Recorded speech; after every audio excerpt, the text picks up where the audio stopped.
Hello friends, അങ്ങനെ അളിയൻ്റെ ഉമ്മ ഒക്കെ വീട്ടിൽ നിൽക്കാൻ വേണ്ടി വന്നിട്ടുണ്ടായിരുന്നു. അങ്ങനെ ഉമ്മായും അതുപോലെ തന്നെ അളിയൻ്റെ ചേട്ടനൊക്കെ ആയിട്ട് ഞങ്ങൾ നേരെ വന്നിച്ചാൽ ചുങ്കം പള്ളാത്തുരുത്തിയിലായിരുന്നു.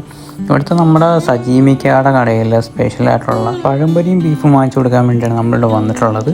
അങ്ങനെ നമ്മൾ ആദൂസിനൊരു വാക്ക് കൊടുത്തിട്ടുണ്ടായിരുന്നു, അതായത് ചൂണ്ടയിടിക്കാമെന്ന്. അങ്ങനെ ഞങ്ങൾ ഇവിടെ നിന്ന് കയറി ഫുഡൊക്കെ കഴിച്ച് ചായയൊക്കെ കുടിച്ചിരുന്നപ്പം അതുവഴി മൂത്താപ്പയുടെ മോൻ വന്നു. അപ്പോൾ അവനോട് ഞാൻ ചോദിച്ചു ഇവിടെ ചൂണ്ട വല്ലതും കിട്ടുമോ.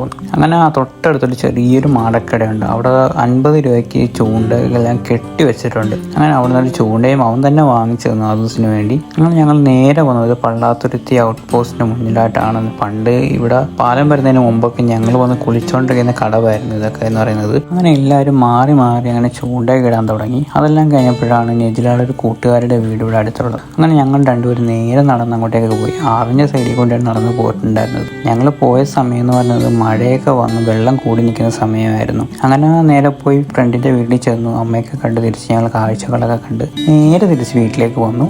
അപ്പോൾ നമ്മൾ അടുത്തൊരു വീഡിയോ ആയിട്ട് ഉടൻ തന്നെ വരുന്നതാണ്. അതുവരെ ബൈ ബൈ.